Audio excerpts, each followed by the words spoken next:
My name is Joshua Arias, and I am here with my friend Zachary Simon, who played football and ran track throughout high school. Hello, guys. I'm Zachary Simon. All right, so what position did you play in football? I played cornerback and sometimes receiver.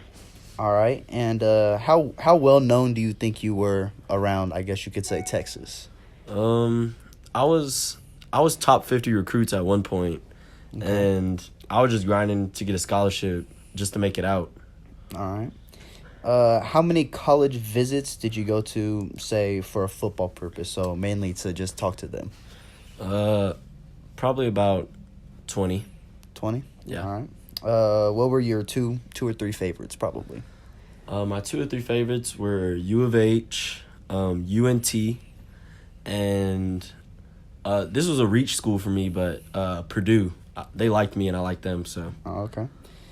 So, how many of the college recruiters would you say came to see you during when you were playing in high school, during season, off season, to watch your games, practice? I would say about like 10 to 12 schools came senior year. They would come. I would talk to them after the game. They would sit with my parents, just stuff like that, just talking about the school and how their program's doing. So, yeah. Okay. So, I know majority of the time you mainly speak with the recruiter, but did you have any opportunity to maybe speak to the head coaches about your opportunities? Yeah, at U of H I did, and UNT I definitely spoke to the head coach. And at UT I got a meeting with the head coach, but that was we were just in talks. We weren't in scholarship offers or nothing. We were just talking, Okay. So, did any of those schools show a little bit of interest in like actually giving you a scholarship? Did you start any processes to it or anything? Oh yeah, a bunch of them showed interest. It was just really up to them seeing how they felt because see, I wasn't the biggest athlete on the field, but I just played with a lot of heart, and that's what really got me a lot of my offers, so. Okay, all right. And you also ran track, correct? Yes, I did. All right. What were probably say your main events you did for running? My main events were 4x1, 4x2, and 300 hurdles. All right. And how many times did those coaches come to see you during high school to watch you race or such as well? My junior and senior year, I had a bunch of like southern schools come, like from the south. One SEC school, but it was mainly like American Athletic Conference, like U of H, Memphis, all those. Okay. Yeah. Right. Do you believe if you were taller that you would probably receive more scholarships or maybe even more interest?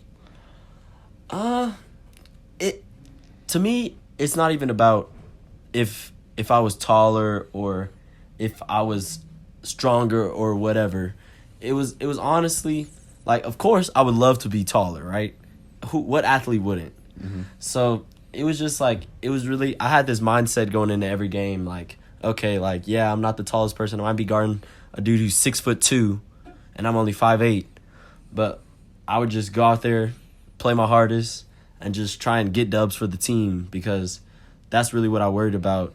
And it was really just a process of just me going through that from all my years in high school, just realizing that, okay, you're not the tallest, you're not the biggest, but if you go out there and play the hardest, then everything will work itself out.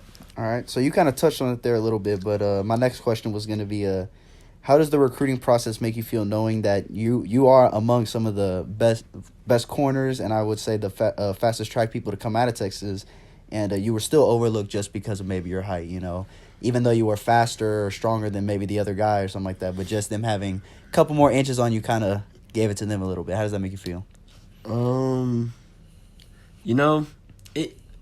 It made me work harder, but it didn't change how I played or ran like that week or that race, that game.